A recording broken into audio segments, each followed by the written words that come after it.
Nos últimos 30 anos, os avanços das investigações na área transformaram a antiga aprendizagem pela descoberta em aprendizagem por resolução de problemas. E agora, já formulada em articulação com a ideia de ensino por resolução de problemas. Coisa impossível quando o modelo era o da aprendizagem pela descoberta.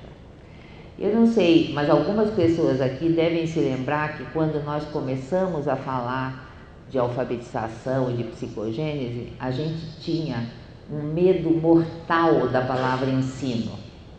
A gente não falava professor, a gente falava mediador, intermediário, qualquer coisa, menos a ideia de que ele estava ensinando. Por quê? Porque a ideia de ensino estava profundamente carregada de uma visão empirista, de uma visão transmissiva, e a gente tinha medo até da palavra. Demorou um pouquinho para a gente recuperar a posse da ideia de ensinar. Essa reconceitualização, tanto do sujeito aprendiz quanto do papel do conteúdo enquanto objeto de conhecimento, viabilizou um ensino de corte construtivista na educação fundamental. Mas só a criança aprende por resolução de problemas? Só elas podem ser ensinadas dessa forma? E o que é uma situação problema? Porque é aí que as nossas supervisões têm girado em falso nesses últimos tempos. O que, afinal das contas, é esse diabo de situação problema?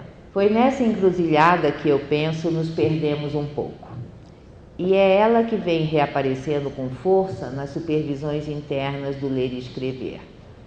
O ensino por resolução de problemas, que responde, entre outras coisas, a uma concepção de aprendizagem também por resolução de problemas, vale também para todos nós, professores, PCs, PCOPs, formadoras da equipe central, eu, o secretário, todo mundo que vocês quiserem.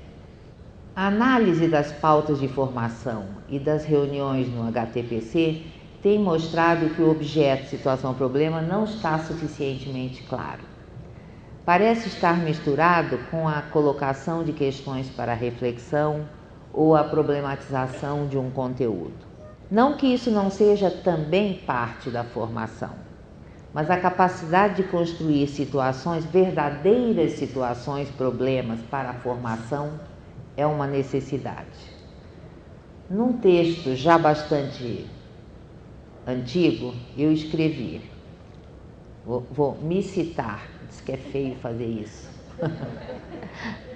Para terem valor pedagógico, serem boas situações de aprendizagem, as atividades propostas devem reunir algumas condições e respeitar alguns princípios. Eu não pus todos os princípios que vocês estão cansados de conhecer, mas eu pus 2 que eu considero que são os centrais em relação à ideia de situação-problema. Num é, os alunos precisam pôr em jogo tudo o que sabem e pensam sobre o conteúdo que se quer ensinar. E o outro é, os alunos têm problemas a resolver e decisões a tomar em função do que se propõe produzir. A gente pode tranquilamente substituir esses alunos genéricos por professores e coordenadores. E aí nós teríamos os professores e coordenadores precisam pôr em jogo tudo o que sabem e pensam sobre o conteúdo que o formador quer ensinar. E os professores e coordenadores precisam ter problemas para resolver e decisões para tomar em função daquilo que se propõe produzir. Vamos voltar um pouco para as crianças e pensar o que são situações-problema para elas, em um território que nos é muito familiar, a aprendizagem do sistema de escrita. Estamos acostumados a pedir às crianças que ainda não são capazes de ler e escrever, que leiam, apesar de não saber fazê-lo convencionalmente, e que escrevam, apesar de também não serem capazes de fazê-lo convencionalmente. Dependendo de como o professor organiza a atividade, essas podem ou não ser boas situações-problema. Por exemplo, Se a criança está diante de uma lista e foi informada de quais itens estão escritos, é possível perguntar-lhe onde está escrito um determinado item lexical. Mas se lhe for solicitado que leia cada item da lista, ela não será capaz de fazê-lo. No primeiro caso, ela vai procurar indícios que lhe permitam localizar o que estava procurando, vai procurar diferenças e semelhanças e, quase por exclusão, localizar o item que procura. Enquanto isso, ela está aprendendo. Nesse processo, a criança põe em jogo tudo o que ela sabe e tem problemas sobre os quais pensar. No segundo caso, ela vai tentar decodificar letra por letra e, como ela não sabe o suficiente para fazer isso, vai ficar paralisada ou vai, quem sabe, começar a cantar o nome das letras e tentar se convencer de que isso é ler. Eu não sei qual é a experiência de vocês, mas no tempo que eu trabalhava com crianças multirrepetentes, esta abordagem da leitura era muito presente e muito forte. Quando eles sentiam que eles iam fracassar, eles cantavam o nome das letras.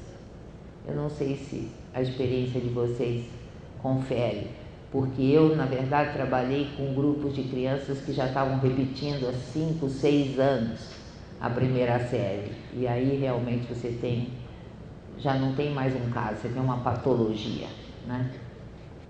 Pedir a uma criança que escreva quando ainda não está alfabetizada cria para ela uma situação em que tem que pôr em jogo todas as suas ideias sobre a escrita. Cada letra que ela precisa escrever é um problema que ela tem que resolver e a obriga a tomar uma decisão. Quando se pede imediatamente depois que ela leia o que escreveu, isto é, que ela mostre o que pensava que estava escrevendo em cada pedaço, novos problemas se colocam.